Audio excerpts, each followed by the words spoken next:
Loan না RKS ভাই, loan না আজকে পানির দামে দেবো ভাই, আজকে লোন 50-55 আরকেএস লোন না ভাই, দুটি এক গেলার।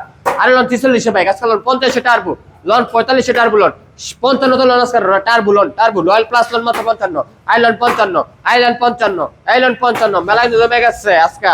এই লোন 70 এর নেটের ভার্সন 2, এই যে হলুদ বাকি মাত্র 30,000 টাকায়। এই যে 250 বুলেট আজকে পেয়ে মাত্র 24 এর স্প্লেন্ডার, 24 এর স্প্লেন্ডার, 24 এর স্প্লেন্ডার, 25 এই ব্যক্তি নাম্বার করা বাইক, 10 বছর 10 করে নাম্বার করা, 10 বছর নাম্বার করা। এগুলো কোথায় নিতে হবে, আসতে হবে কোথায়? নরসিংদী জেলা মাধবদেব বাস স্ট্যান্ড, শীতলাবাড়ি মোড়, মিড টাওয়ার। মিড টাওয়ারের আন্ডারগ্রাউন্ড নিচে আমাদের সম্রাট বাইক গ্যালারি অবস্থিত। আর আমাদের ফেসবুক পেজটি যারা এখনই ফলো দেন নাই, আমাদের ফেসবুক পেজটি এখনই ফলো দিয়ে পাশে থাকুন। আমাদের ফেসবুক পেজের নাম হচ্ছে সম্রাট ফ্রি বাইক। বাংলা লিখবেন ফেসবুকে, আর ইউটিউবে লিখবেন ইংরেজিতে, তাহলে কিন্তু আপনারা সকল আপডেট বাইকের জানতে পারবেন ঘরে বসে থেকে। তো আমাদের ফেসবুক পেজটি ফলো দিয়ে এবং ইউটিউব চ্যানেলটি সাবস্ক্রাইব করে পাশে থাকুন। আল্লাহ হাফেজ।